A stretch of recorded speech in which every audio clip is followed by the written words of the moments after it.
salgado quanto do teu sal, são lágrimas de Portugal. Ó mar salgado quanto do teu sal, são lágrimas de Portugal.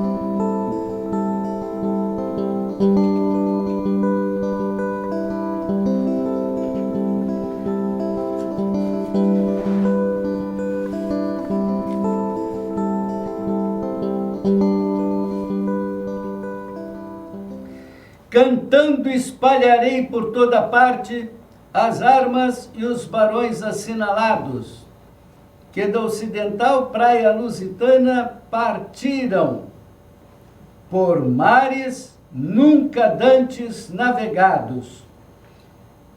E aqueles reis que foram dilatando a fé, o império e as terras de África e de Ásia andaram desbravando. E aqueles que por obras valorosas se vão da lei da morte libertando, a todos eles, cantando espalharei por toda parte, se há tanto me ajudar, engenho e arte. Cessem do sábio grego e do troiano as navegações grandes que fizeram, que eu, canto, peito ilustre lusitano, a quem Netuno e Marte obedeceram. Cesse tudo que a musa antiga canta, que outro valor mais alto se alevanta. Já no largo oceano os lusos navegavam, os ventos brandamente respiravam, inchando as velas côncavas das naus, e as proas vão cortando as marítimas águas. Enquanto isso, no Olimpo luminoso, os deuses se reúnem em concílio glorioso, para tratar das coisas futuras do Oriente e dessa viagem dos portugueses. Lá estava Júpiter, sublime e digno, no assento de estrelas cristalino, com porte alto, severo, soberano. Mais abaixo estavam os outros deuses, todos assentados em brilhantes tronos, enfeitados de ouro e pérola. Nisso, Júpiter falou: eternos moradores do Luzente, bem conheceis a grande coragem da forte gente lusitana, mas saibam que neste momento ela está cortando o mar duvidoso, em lenho leve, por vias nunca usadas, e sem temer a força dos ventos, a mais se atreve, inclina o seu propósito e porfia a ver os berços onde nasce o dia. A mim, parece-me muito bom que lhe seja mostrada a nova terra que deseja.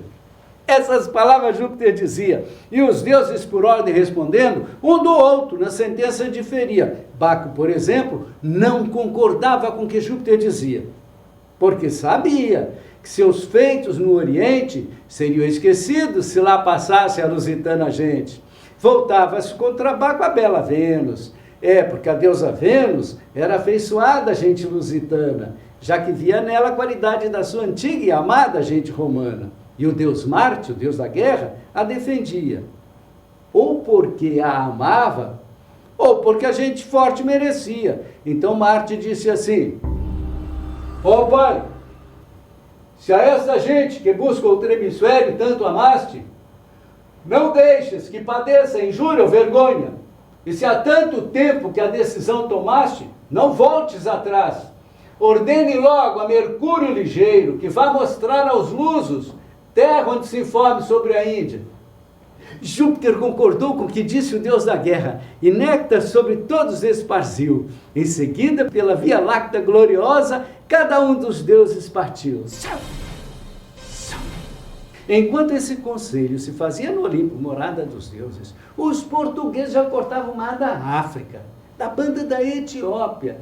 E o Vasco da Gama, forte capitão que a tamanha empresa se oferece, para ali se deter, não vê razão, já que desabitada a terra lhe parece. Passar adiante já determinava, mas não sucedeu como cuidava. Eis que aparece, vindo do continente, pequenas embarcações, cortando o longo mar com larga vela. As embarcações eram ligeiras, estreitas, compridas. As velas eram de esteira, de umas folhas de palmira bem tecidas. E aquela gente era da cor escura, queimada que foi pelo carro do sol, quando foi dirigido pelo imprudente faetonte. E navegando, trombetas sonorosas vinham tocando. Pá, pá, tá, tá, tá. Com aquilo os portugueses se alvoroçam, entre si diziam, que gente será essa? Que costumes que leis teriam? E recolhem velas, lançam âncoras, nem bem estavam ancorados quando aquela gente sorridente entrava pelas embarcações, e o capitão manamente os recebia, armando mesas e servindo licor, que Baco plantado havia. Evoé, Baco, comendo e bebendo alegremente, os queimados pelo sol nada enjeitam. E falando a língua árabe, pergunta aos portugueses quem são, de onde vêm, o que buscavam, e os portugueses deram as discretas respostas que convinham. Nós, os portugueses, somos do Ocidente, estamos a buscar terras do Oriente, e vós, quem sois? Que terra é esta que habitais? Tendes da Índia alguns sinais? Aí um dos queimados explicou, somos estrangeiros nessa terra e nação, essa ilha que habitamos é uma escala obrigatória para todos nós que as ondas navegamos, seja de Quilwa, de Mombasa ou de Sofala. E por ser necessária, procuramos habitá-la, para que tudo enfim vos notifique, chama-se esse lugar Moçambique. E já que de tão longe navegais, buscando a Índia, terra ardente, piloto, entre nós encontrareis que vos possa guiar sabiamente. Também será conveniente que tenhais em terra algum descanso, que o regente dessa terra vos veja e de mais coisas necessárias vos proveja.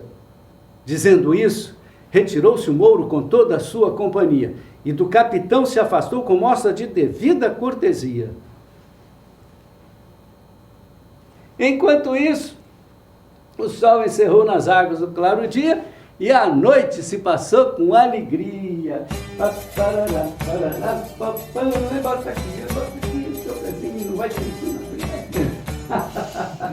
no outro dia pela manhã, quando a aurora pelo céu seus cabelos espalha, começa a embandeirar-se toda armada, para receber com festas o regedor da ilha. Este chega, o capitão recebe alegremente, dá-lhe um rico presente, dá-lhe doces, dá-lhe conserva e dá-lhe o licor que dá alegria. Tudo isso contente o mouro bem recebe, e muito mais contente, come e bebe.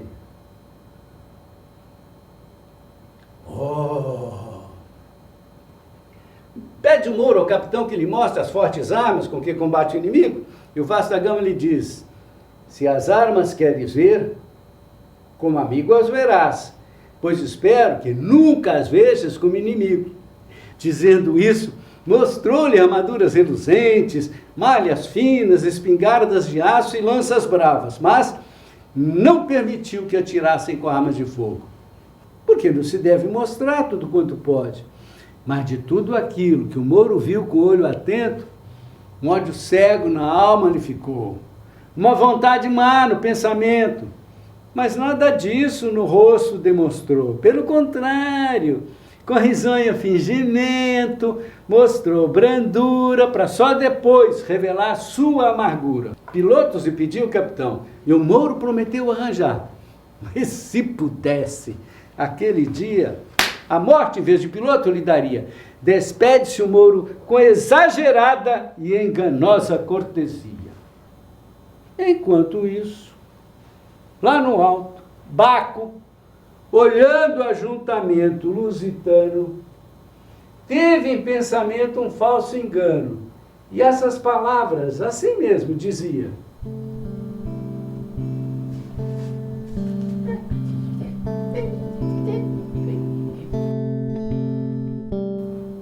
há muito tempo já está determinado pelo fado o destino. Que tamanhas vitórias tenham esses portugueses? Agora eu, Baco, filho de Júpiter, com tantas qualidades generosas, hei de sofrer que o destino a eles favoreça? E que meu nome se escureça? Não, não pode ser assim, não será assim. Não será assim porque ainda hoje eu mesmo descerei à terra e revolverei o peito indignado dos mouros. Dizendo isso, irado e quase insano, Baco sobre a África desceu e, adotando forma humana, converteu-se num velho mouro, um velho sábio, muito conhecido em Moçambique e muito estimado pelo cheque, a quem procura.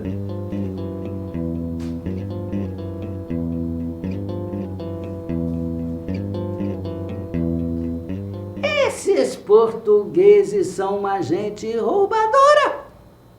Estou sabendo que este cristão sanguinolento quase todo o mar tem destruído, com roubos, incêndios violentos, e já de longe traz o engano tramado contra nós. Todos os seus intentos são para nos matarem, nos roubarem, e nossas mulheres e filhos escravizarem. Estou sabendo também que este capitão Gama virá à terra com seus homens, pois tu deve pegar os teus armados e preparar-lhes uma cilada. Se mesmo assim não forem destruídos, tenho imaginado um outro ardil. Mande-lhes dar um piloto astuto no engano, e disse que com ele ande a terra adiante, onde sejam desbaratados, mortos, destruídos, perdidos. O cheque, ao ouvir essas palavras, agradeceu o conselho e no mesmo instante foi preparar seus homens para a guerra. Os raios do sol já visitavam os altos montes quando Gama com seus homens resolveu ir à terra. A gente portuguesa em 3 barcos se apertava, como se o engano fosse já sabido. Não era, mas como que fora, pré-sentido, porque o coração humano adivinha e nunca mente. Alguns mouros já estavam pela praia, um de escudo e azagaia, outro de arco e flecha, esperando que a gente portuguesa saia. Atrás deles, muitos outros escondidos, todos postos em tocaia. Mas a gente portuguesa nada teme, e em terra salta tão ligeiro que ninguém poderia dizer que foi o primeiro. Os mouros atacam, o barco português tiroteia e se levanta. Com aquele barulhão, o coração do mouro estanca, o sangue na veia esfria. Assim, foge quem estava escondido, morre quem na praia se exibia. Dessa maneira, o português castiga a malícia inimiga e volta vitorioso para a armada. Ficava a gente moura tão magoada, e vendo com tristeza tanto dano, só viram saída no segundo engano que fora sugerido pelo velho. Então, o regedor da ilha, fingindo-se arrependido, em sinal de paz, manda ao Gama, o piloto prometido. E o Vasco da Gama, que retomar a viagem convinha, recebe o piloto que lhe vinha e manda abrir velas ao vento. E sem perceber nada da cilada que o piloto preparava, vai se informando sobre as costas que passava. Então o piloto, uma maldade preparando, diz ao Gama que conhece uma ilha bem perto em que havia gente cristã. Pra quê? Com isso o capitão se alegra e lhe pede que o leve onde essa gente estava. Essa ilha chamava-se Quiloa e era muito conhecida pela fama de gente ruim e brava, pois para lá a frota se inclinava. Mas a deusa Vênus, que sempre protege a sua gente amada, percebendo que ela corre para a morte sem maldade, não consente, e com ventos contrários empurra a frota fortemente para bem longe de onde o falso piloto a guiava. Mas o piloto, nova maldade preparando, diz ao Gama que conhece uma outra ilha chamada Mombasa, que também ficava perto, e lá havia gente cristã e gente moura vivendo harmoniosamente. Mentira! Mentira! Também com essas palavras ele mentia. Mas o capitão, que em tudo cria, virando as velas, para lá se dirigia. Quando a frota ancorava, a tarde já caía. E aquela gente estranha pelas cordas já subia. E as naus foram se enchendo daquela gente traiçoeira, que ali só entraram para acabar com os portugueses, para que pagassem desse jeito que em Moçambique haviam feito. Mas a deusa Vênus, que sempre protege a sua gente assinalada, percebendo a grande cilada, voa do céu ao mar como uma seta e convoca as alvas nereidas para que juntas impedissem que as naus entrassem onde para sempre se acabasse. Todas juntas, lado a lado, pondo contra o duro madeiro dos barcos, seus brandos peitos foram forçando as naus para trás com força e barulho forte. Com aquilo os mouros se espantam. Não entendem o que está acontecendo, mas desconfiam que seus planos ficaram conhecidos e que por isso serão punidos. Então se atiram ao mar, em busca de seus barcos que estavam por perto, pois preferem no mar atirar-se que nas mãos inimigas entregar-se. Então o Vasco da Gama, entendendo o que está acontecendo, eleva os olhos para o céu e diz: ó grandes e gravíssimos perigos, ó caminho de vida nunca certo, que aonde a gente põe a esperança, tem a vida tão pouca segurança. No mar, tanta tormenta, tanto dano, tantas vezes a morte percebida. Na terra, tanto engano, tanta guerra, tanta necessidade aborrecida. Onde pode acolher-se um fraco humano? Onde terá segura a curta vida, que não se arme e se indigne o céu sereno contra um bicho da terra tão pequeno? Bem nos mostra a divina providência a pouca segurança desse porto. Vasco da Gama vai procurar um canto para repousar. Enquanto isso, a deusa Vênus voa ao Olimpo e, chorosa, implora a Júpiter proteção para sua gente estimada. Júpiter, comovido, enxuga-lhe as lágrimas, beija as faces belas, abraça o colo puro para sossegar seu peito irado. Ainda bem que não estavam sozinhos aquele dia, porque senão nasceria outro Cupidinho. Júpiter, comovido, ordenou a Mercúrio que fosse preparar gente amiga para receber os portugueses e que depois voasse a Mombaça e providenciasse para que lá o capitão não se demorasse. Obedecendo, Mercúrio vai a Melinde e deixa o povo de lá ansioso para conhecer os portugueses.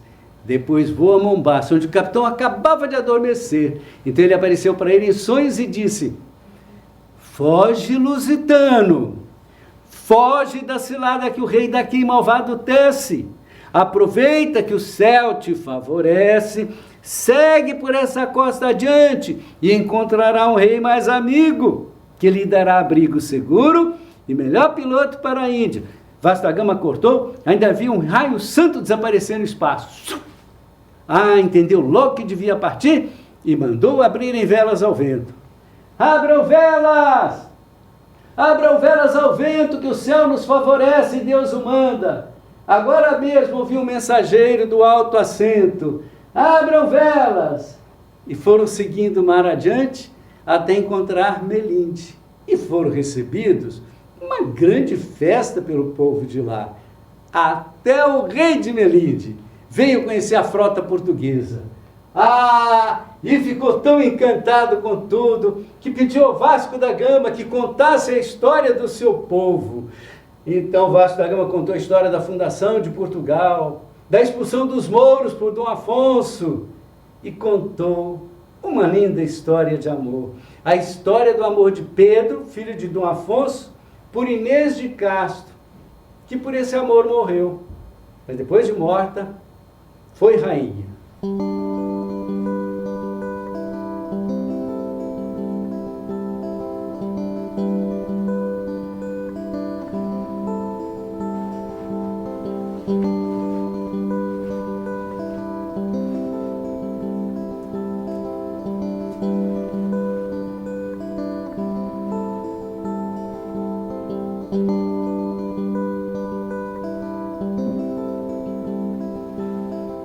Passada a vitória contra os mouros, e voltando o rei Afonso à lusitana terra, aconteceu o caso triste e digno de memória da mísera e mesquinha, que depois de morta, foi rainha.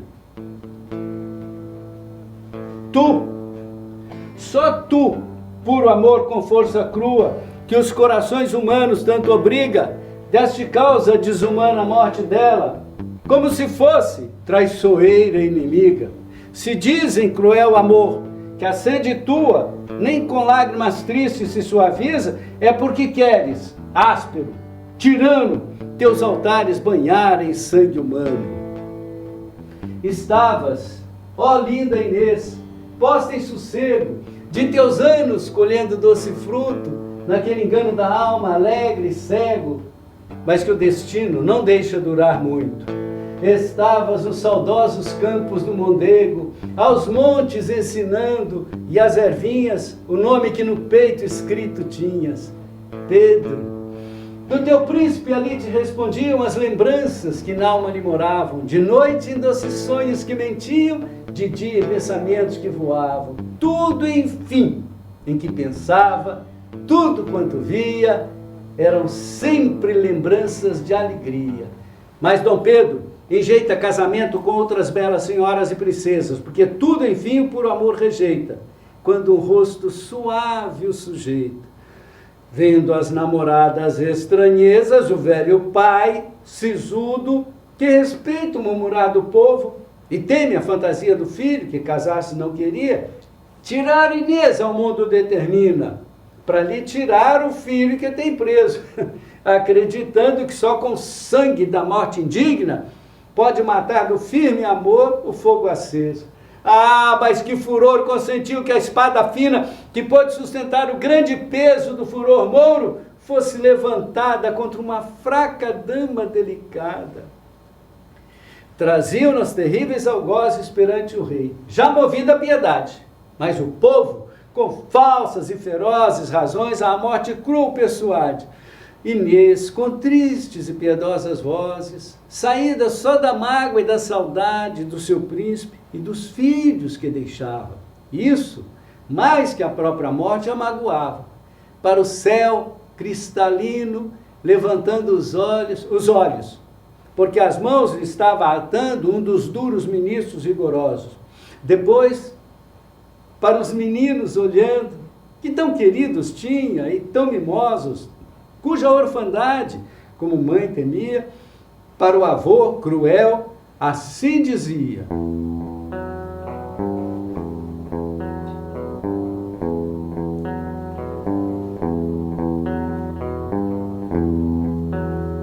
ó rei, que tens de humano o rosto e o peito, se é de humano matar uma donzela fraca e sem força. Ó rei, a essas criancinhas tem respeito, pois não tens a minha morte escura. Mova-te a piedade sua e minha, pois te não move a culpa que eu não tinha. Se vencendo amor a resistência, a morte sabes dar com ferro e fogo, saiba também da vida com clemência a mim, que nada fiz de errado para perdê-la. Se minha inocência merece clemência de ti, põe-me então em completo desterro, na sítia fria, ou lá, na líbia ardente, onde em lágrimas viva até o fim. Lá eu criarei essas criancinhas, relíquias suas que aqui viste, que elas sejam o consolo da mãe triste.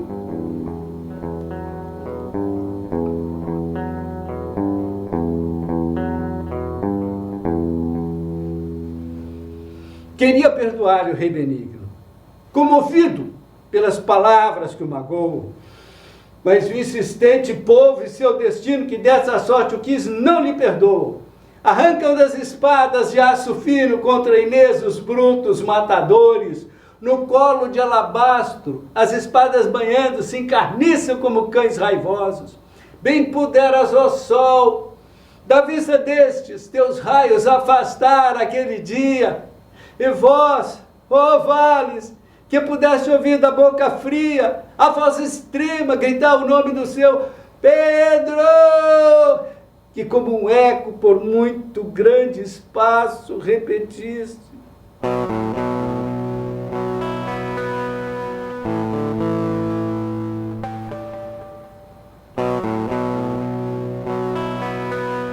assim como a flor que foi cortada antes do tempo, traz perdido o cheiro e a cor murcha, tal está, morta a pálida donzela, secas do rosto as rosas, e perdida a branca e viva cor que se foi com a doce vida.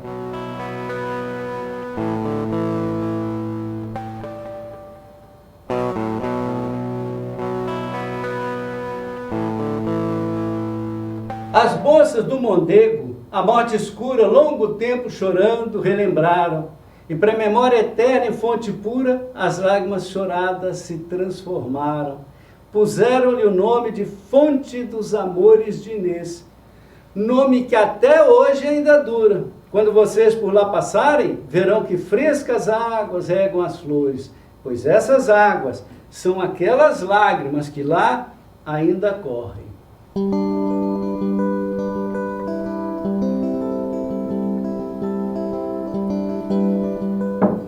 Não correu muito tempo para que Dom Pedro visse a vingança das mortais feridas. Quando seu pai morreu, 6 anos depois, e ele assumiu do trono a governança, mandou castigar cruamente os assassinos de Inês, ordenando ao carrasco que lhes arrancasse os corações a machadadas.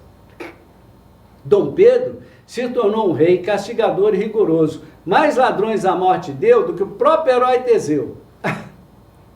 Agora, veja da natureza o desconcerto, hein?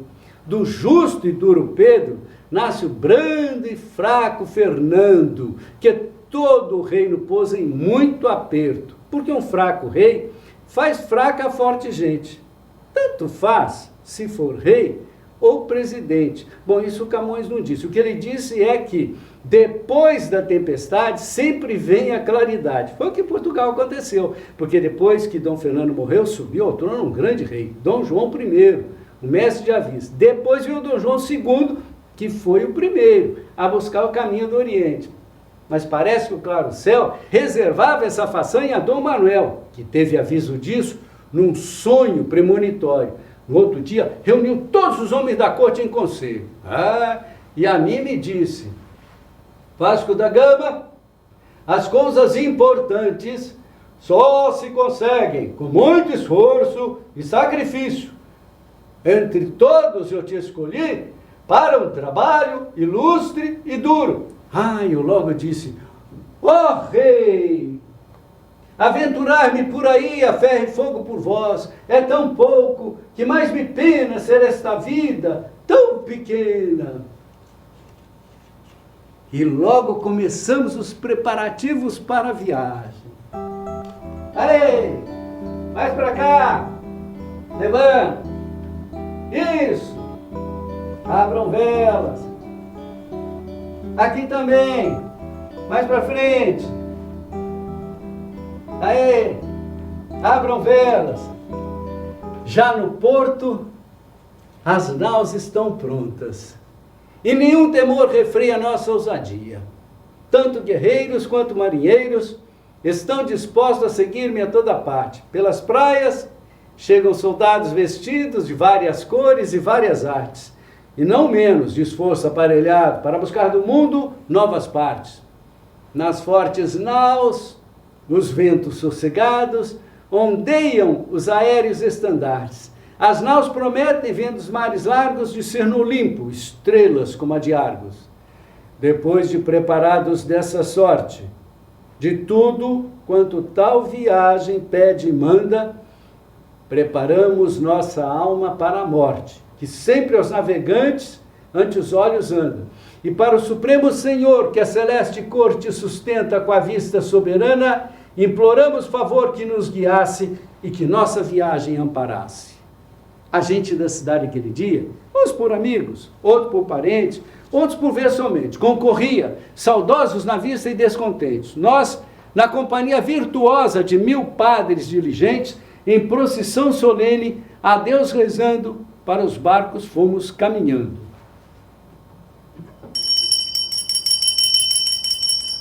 Agnus Dei, qui tollis peccata mundi, miserere nobis. Agnus Dei, qui tollis peccata mundi, miserere nobis. Em caminho tão longo e duvidoso, as pessoas por perdidos os julgavam, as mulheres com choro piedoso, os homens com suspiros que arrancavam. Agora, mães, irmãs, esposas em que o temeroso amor mais desconfia, acrescentavam desesperação e frio medo. Medo de já não nos ver tão cedo. Qual delas ia dizendo: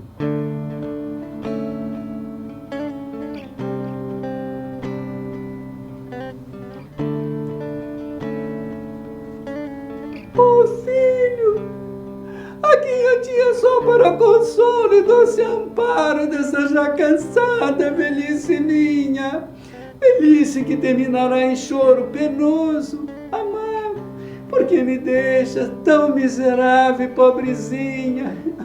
Porque de mim te vais, ó filho querido, nessa viagem tão longa? Ah, meu Deus do céu, sabe o que vais encontrar, filho? Morte. Morte por afogamento, e vais acabar sendo de peixe alimento." Nós outros, sem a vista levantarmos, nem a mãe, nem a esposa nesse estado, para não nos magoarmos e para não mudarmos o nosso firme propósito começado. Ordenei assim que embarcássemos sem o adeus acostumado, que apesar de ser uma tradição boa, a quem se afasta ou fica, mais magoa. Mas um velho, de aspecto venerando, e que ficava nas praias entre as gentes, postos em nós os olhos, balançando 3 vezes a cabeça descontente, a voz pesada um pouco levantando, que nós no mar ouvimos claramente, e com saber, só de experiências feito, tais palavras tirou do esperto peito: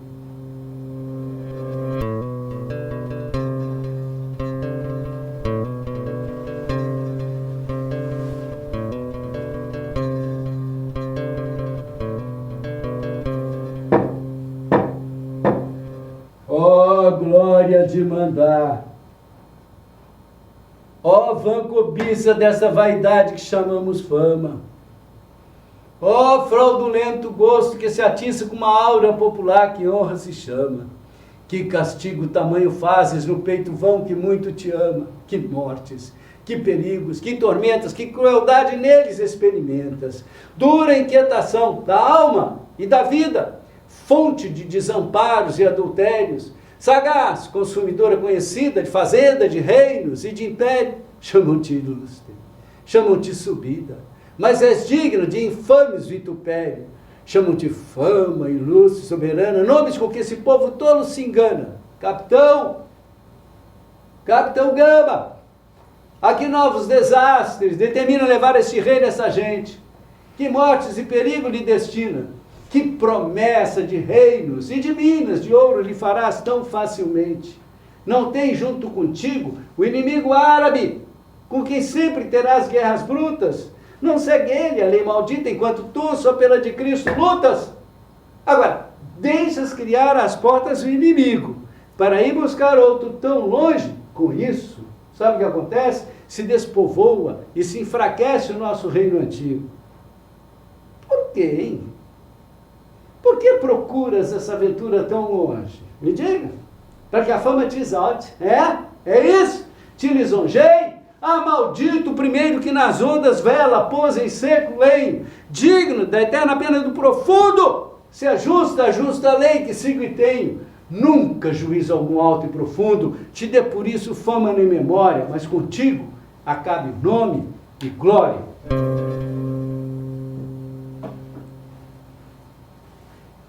Essas palavras O velho honrado vociferando ainda estava, quando do Porto Amado nos partimos. Logo, a nossa vista se desterrava dos pátrios montes que ficavam. Ai, a Serra de Sintra, nela os nossos olhos se alongavam. Depois toda a terra se escondeu e não vimos mais que mar e céu. Passamos pela grande ilha da Madeira, as Canárias, Cabo Verde. Numa das últimas ilhas, paramos para tomarmos mantimento. Depois, rodeando essa larga costa da África conhecida, passamos por Serra Leoa, Congo, Zaire. Certo dia, chegamos a um lugar desconhecido. Desembarcamos e logo toda a tripulação se espalhou por aquela terra, ansiosos por ver coisas daquele lugar que outro povo nunca pisou. Eu, porém, na praia me detenho para medir a altura do sol e ver em que parte estou. Nisso, vejo vir a nós um estranho de pele preta. Nem ele entende a nós, nem nós a ele. Mostro-lhe ouro e prata, ele não liga. Mas quando eu mostro um colar de contas transparente, um barrete vermelho, vi logo, por sinais e por acenos, que com isso se alegra grandemente. Mas não pudemos ficar muito tempo, porque no outro dia veio um bando preto descoberto e atirou sobre nós uma chuva de pedras e flechas, e não foram em vão desferidas, porque essa perna eu trouxe dali ferida, mas nós, lhe demos a resposta devida.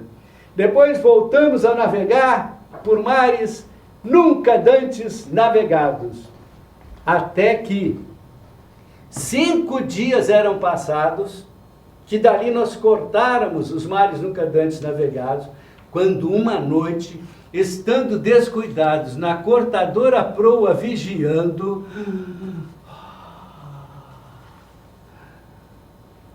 uma nuvem que os ares escurece, sobre nossas cabeças aparece. Tão temerosa vinha e carregada que pôs nos corações um grande medo. Para mim, do negro mar de longe brada, como se desse em vão em algum rochedo. E eu disse: ó potestade sublimada, que ameaça divina e que segredo este clima, este mar nos apresenta, que maior coisa parece que tormenta. Não acabava quando uma figura se nos mostra no ar, robusta e válida, de disforme e grandíssima estatura, o rosto carregado, a barba esquálida, cheios de terra e crespos os cabelos, a boca negra, os dentes amarelos. Era tão grande de membros que eu bem posso certificar-te que este era o segundo colosso de Rhodes, que uma das 7 maravilhas foi do mundo, com tom de voz nos fala horrendo e grosso, que pareceu sair do mar profundo. Arrepiam-se as carnes e os cabelos, a mim e a todos, só de ouvi-lo e vê-lo. E disse: ó gente ousada, mas que quantas no mundo cometeram grandes coisas. Tu, que por guerras cruas tais e tantas, e por trabalhos vãos nunca repousas, pois ousas ultrapassar os limites proibidos, navegar meus longos mares ousas, mas saibam que quantas naus esta viagem fizerem terão de inimiga esta paragem com ventos e tormentas desmedidas, e da primeira armada que passagem fizer por essas ondas insofridas, eu farei de improviso tal castigo que seja maior o dano que o perigo. Aqui espero tomar de quem me descobriu suma vingança, e não ficará só nisso o dano de vossa persistente confiança. Pelo contrário, em vossas naus vereis a cada ano naufrágios e perdições de toda sorte, que o menor mal de todos seja a morte. O quê? Quer saber quem eu sou? Eu sou aquele oculto e grande cabo que vós outros chamais de tormentório. Aqui toda a africana costa a cabo, neste meu nunca visto promontório, que para o polo antártico se estende, e que vossa ousadia tanto ofende. Mas antes, eu não era isso. Eu fui um titã. Fui um dos filhos da terra que contra Júpiter moveram dura guerra. Fui capitão do mar. Mas um dia,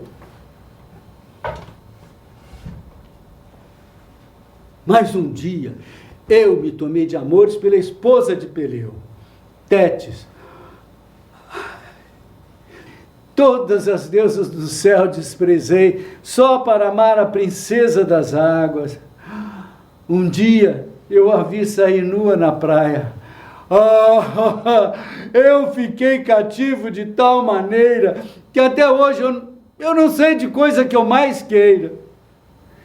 Como era possível conquistá-la pela feiura do meu aspecto, decidi tomá-la pelas armas. E essa minha decisão, a deusa Dóris, mãe dela, revelo. De medo, Dóris por mim lhe fala. Ela, com formoso riso, disse: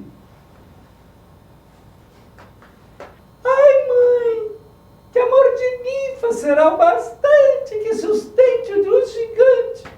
Contudo, para livrar o oceano dessa guerra, com risco da minha honra, procurarei maneira de evitar o dano. Esse recado me trouxe a mensageira. Eu não devia cair nesse engano, mas é grande dos amantes a cegueira. Eu me enchi de desejo e de esperança, e uma noite, conforme Dóris prometera, eu vejo vir a minha branca Tétis, despida, sozinha, como um doido, abri os braços e corri para aquela que era a vida desse corpo, e dei por mim a abraçá-la, a beijar os olhos belos, os cabelos.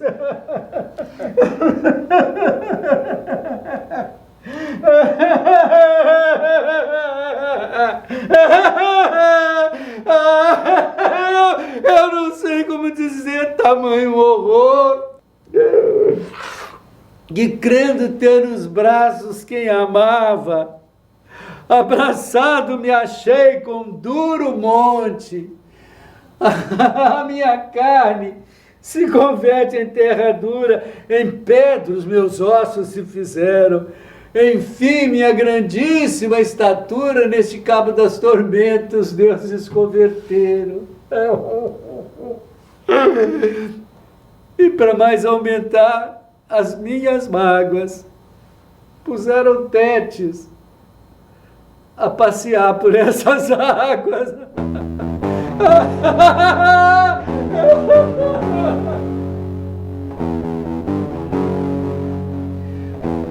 Com medonho choro, súbito se afastou.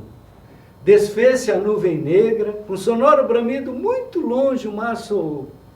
Eu a Deus pedi que removesse os duros e futuros casos que Adamastor contou. Quando Vasco da Gama terminou a narração dos seus altos feitos, todos em Melinde estavam pendendo da sua boca, embevecidos. Até o rei de Melinde não via como agradar os portugueses. Organizou jogos, banquetes, festas. Mas Vasco da Gama, vendo que demorava mais tempo que devia, aceitou mantimentos e partiu. Já estavam chegando aos mares da Índia, quando Baco, desesperado, desceu do Olimpo e mergulhou no oceano, onde moram Netuno e as Nereidas.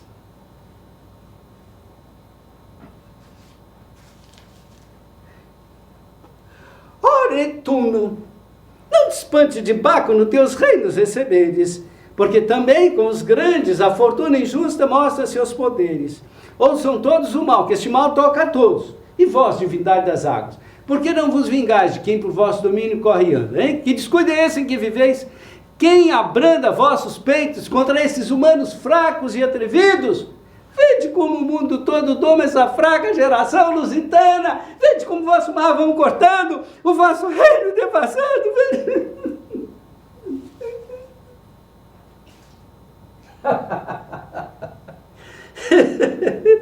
Quis dizer mais, mas não pôde, porque as lágrimas lhe saltaram dos olhos. Com isso se acende o ódio das divindades das águas. Todos se revoltam. Eolo e Netuno, com fúria, provocam ventos repugnantes e dão ordem para que no mar não haja mais navegantes. Enquanto esse conselho se fazia no fundo do mar, lá em cima, a frota, com vento sossegado, prosseguia a sua rota. De repente, o mestre toca o apito e avisa: alerta! Alerta! Que o vento cresce e uma nuvem negra aparece. Logo se dá uma súbita tempestade.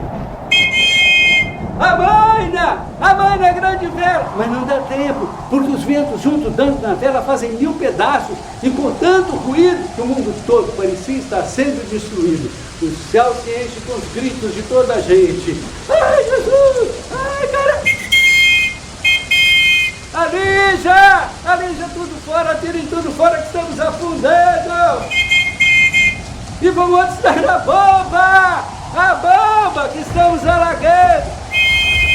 Correm os soldados à bomba, mas são derrubados pelos balanços das embarcações. Os ventos eram tais que não poderiam crescer mais.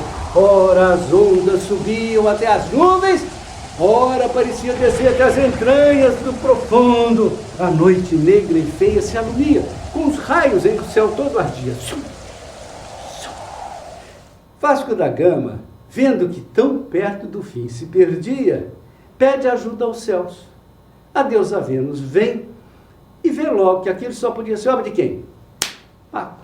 Só podia ser obra de Baco. Então ela convoca as Nereidas e pede que elas enfeitem as cabeças com grinaldas de rosa. Hã? Grinaldas de rosa?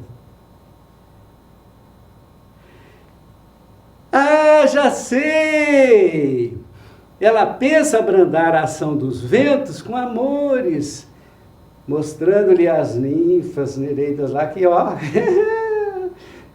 tem mais beleza do que as estrelas. Deu certo, porque as ninfas seduzem os ventos que, correndo atrás delas, deixam em paz as naus portuguesas. No outro dia, pela manhã, os marinheiros da Gávea avisam: terra à vista! Terra à vista! Finalmente haviam chegado à Índia.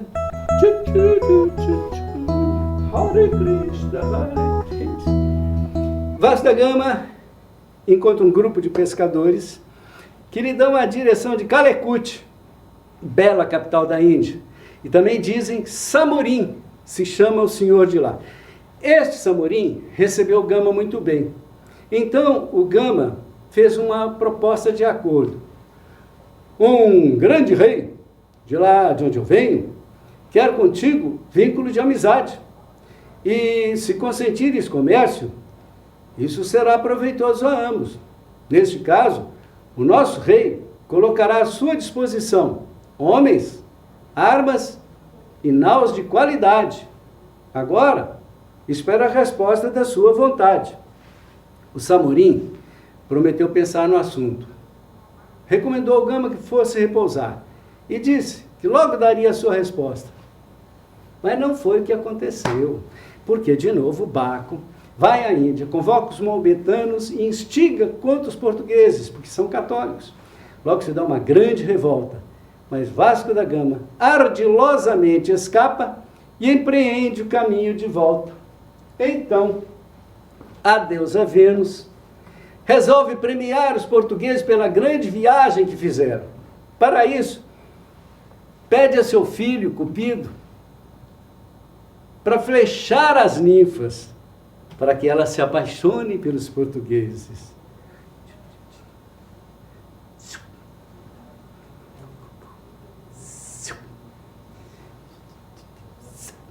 As ninfas atingidas caem e lançam ardentíssimos suspiros.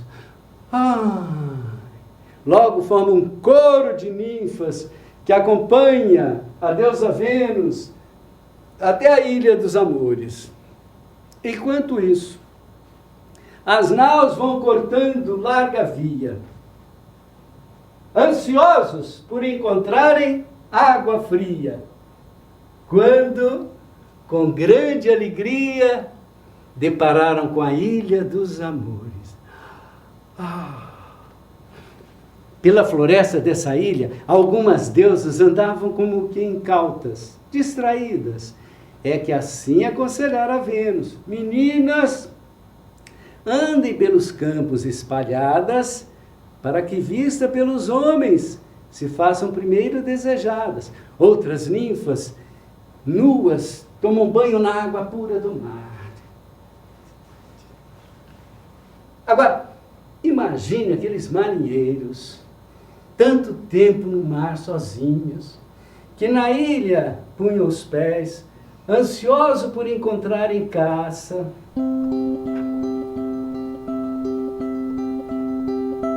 Aí de repente ouve sons estranhos, vê umas cores estranhas por entre as ramagens.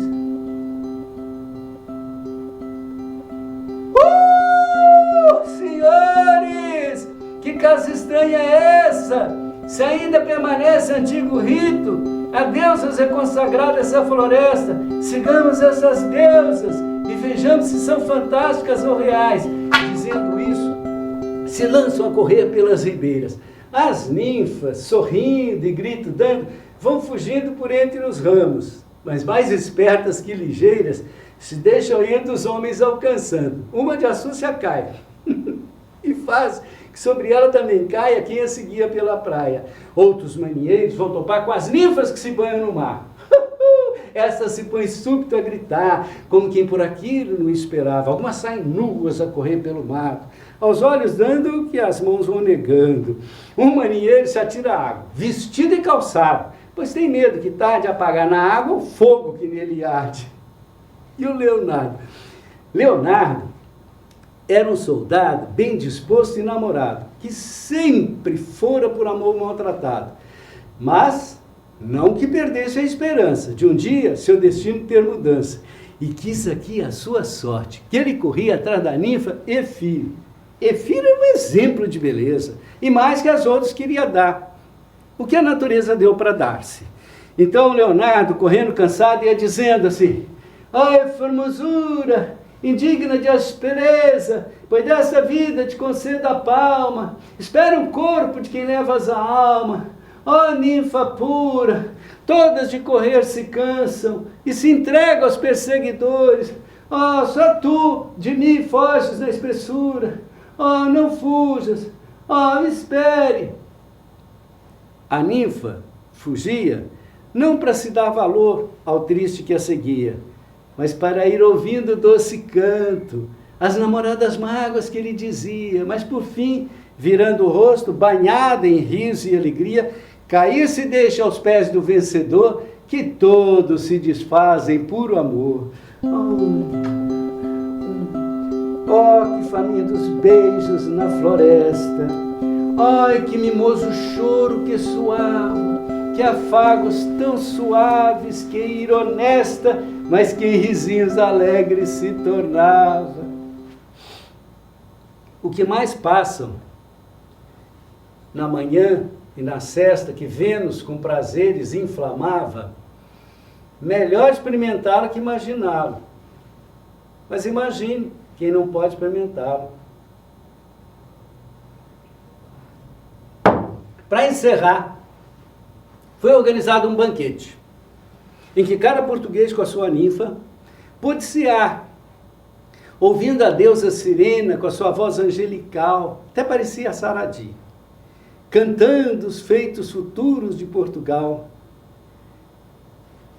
E, depois do jantar, para surpresa do Vasco da Gama, a deusa Vênus levou ele para o alto de um promontório e, através da máquina do mundo, mostrou ali todos os caminhos que ele havia descoberto para o Ocidente e mostrou também uma terra que Portugal ainda ia descobrir, uma terra rica em pau vermelho, e que se chamaria Terra de Santa Cruz. No outro dia, amanheceu tempo bom, havia vento, Então os portugueses empreenderam a viagem de volta. E com mar sempre sereno, tranquilo, entraram pela foz do rio Tejo e assim chegaram à sua pátria com honra e glória.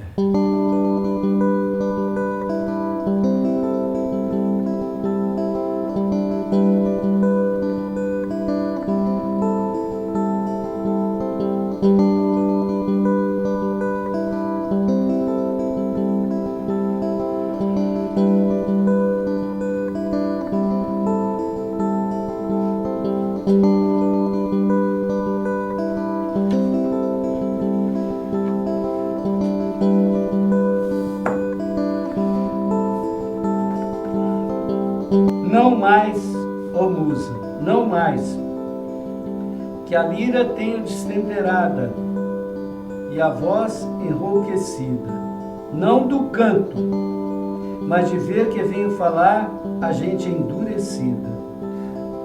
O favor com que mais se acende o engenho não nos dá a pátria não, que está metida numa vã cobiça, numa desmesurada corrupção.